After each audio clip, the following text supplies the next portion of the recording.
Sanjana matrimony channel சார்பாக அனைவருக்கும் வணக்கம். உங்கள் மன வாழ்க்கையை மகிழ்ச்சியாக மாற்றிட எங்கள் சேனல் சார்பாக வாழ்த்துக்களை தெரிவித்துக் கொள்கிறோம். நம்ம சேனலில் வரக்கூடிய வரன் விவரங்கள் அனைத்தும் முற்றிலும் இலவசமானவையே.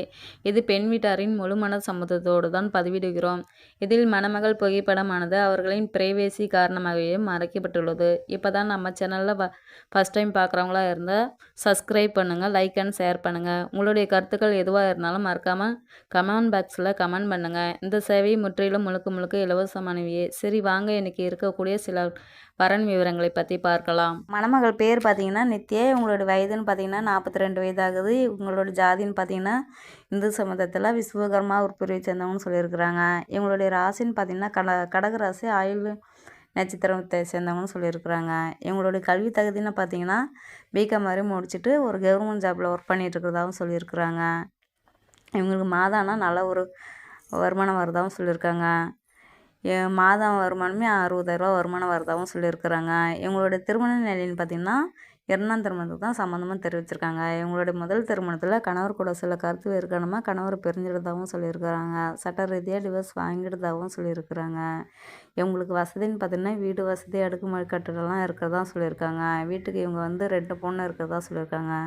ஒரு பொண்ணும் மேரேஜ் பண்ணி கொடுத்துறதாகவும் சொல்லியிருக்காங்க. இன்னொரு பொண்ணு இப்போ 2 பொண்ணுமே மேரேஜ் பண்ணி கொடுத்துட்டு இவங்க பெரிய அக்காவை தான் மேரேஜ் பண்ணி கொடுத்துட்டு இவங்க இப்போ 2வது பொண்ணாக டிவோர்ஸ் வாங்கிட்டு இப்போ தனிமையில் தான் இருக்கிறதா சொல்லியிருக்காங்க. இவங்களுக்கு இப்போ வரக்கூடிய மணமகன் படித்த மாப்பிள்ளையாக தான் தேவைன்னு சொல்லி கேட்டிருக்காங்க. ஜாதி வேதெல்லாம் தடை இல்லைன்னு சொல்லி கேட்டிருக்காங்க.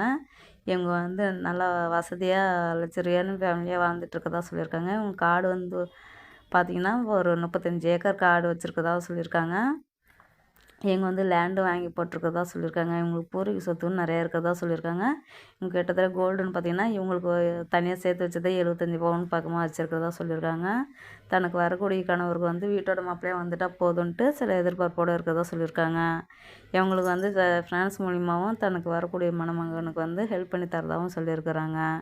இவங்களுடைய முகவரின்னு பார்த்திங்கன்னா காஞ்சிபுரத்தில் தான் இப்போ இருக்கிறதா சொல்லியிருக்காங்க. இவங்களுக்கு குழந்தைங்கள்னு பார்த்திங்கன்னா ஒரே ஒரு பையன் தான் இருக்கிறதா சொல்லியிருக்காங்க. பையனும் கல்லூரி படிப்பு முடிச்சுட்டு அவனும் மேரேஜ் பண்ணி கொடுத்துட்டு தான் சொல்லியிருக்காங்க.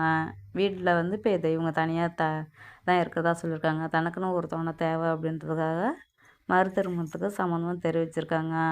இந்த மணமகளை உங்களுக்கு பிடிச்சிருந்துச்சின்னா இந்த ஸ்க்ரீனில் தெரியுது அந்த மின்னஞ்சல் முகவரிக்கு உங்களுக்கு டீட்டெயில் எல்லாம் அனுப்பிச்சிட்டிங்கன்னா ஆஃபீஸில் அவங்களே உங்களுக்கு தொடர்பு கொள்வாங்க. அடுத்த மணமகள் பேர் பார்த்திங்கன்னா துர்கா. வயது 39 வயதாகுது. இவங்களோட ஜாதின்னு பார்த்திங்கன்னா இந்து சமுதாயத்தில் நாயுடு உட்பிரிவை சேர்ந்தவங்கன்னு சொல்லியிருக்கிறாங்க. இவங்களுடைய ராசின்னு பார்த்திங்கன்னா தனுசு ராசி, மூல நட்சத்திரத்தை சேர்ந்தவங்கன்னு சொல்லியிருக்கிறாங்க. இவங்களுடைய கல்வி தகுதின்னு பார்த்திங்கன்னா எம்ஏ வரையும் படிச்சிருக்கதா சொல்லியிருக்காங்க. இவங்களுடைய வேலைன்னு எடுத்துக்கிட்டோம்னா சொந்தமாக ஒரு பேக்கரி வச்சு ரன் பண்ணிகிட்டு இருக்கிறதா சொல்லியிருக்காங்க. இவங்களுடைய முகவரின்னு பார்த்திங்கன்னா முதல் அல்லது 2ஆம் மனம் தான் சம்மந்தமாக தெரிவிச்சிருக்காங்க. இவங்களுடைய முதல் திருமணத்தில் சில கருத்து வேறு காரணமாக கணவர் பிரிஞ்சு தனிமையில் தான் இருக்கிறதா சொல்லியிருக்காங்க. தனக்கு லைஃப் லாங் நல்ல ஒரு துணை தேவைன்றதுக்காக நல்லா படித்த மாப்பிள்ளையே தேவைன்னு சொல்லி கேட்டிருக்காங்க. தான் கஷ்டத்துலேயே ஒரு மணமகன் கிடச்சிட்டா பரவாயில்லன்ட்டு சொல்லியிருக்காங்க. இவங்களுடைய வசதின்னு பார்த்திங்கன்னா வீடு வசதி, அடுக்குமாடி கட்டடம்லாம் இருக்கிறதாகவும் சொல்லியிருக்காங்க. இவங்களுக்கு ஒரே ஒரு பொண்ணு மேரேஜ் பண்ணி கொடுத்துட்டதாகவும் சொல்லியிருக்காங்க. லைஃப் லாங் தனிமையில் இருக்க முடியாது அப்படின்றதுக்காக தனக்கு ஒரு ஆண் துணை தேவைன்னு கேட்டிருக்காங்க. இவங்களுடைய முகவரின்னு பார்த்திங்கன்னா பொள்ளாச்சியில் தான் இப்போ இருக்கிறதா சொல்லியிருக்காங்க. இந்த மணமகளை உங்களுக்கு பிடிச்சிருந்துச்சின்னா இந்த ஸ்க்ரீனில் தெரியுது அந்த மின்னஞ்சல் முகவரிக்கு உங்களுக்கு டீட்டெயில் எல்லாம் அனுப்பிச்சிட்டிங்கன்னா ஆஃபீஸில் அவங்களே உங்களுக்கு தொடர்பு கொள்வாங்க.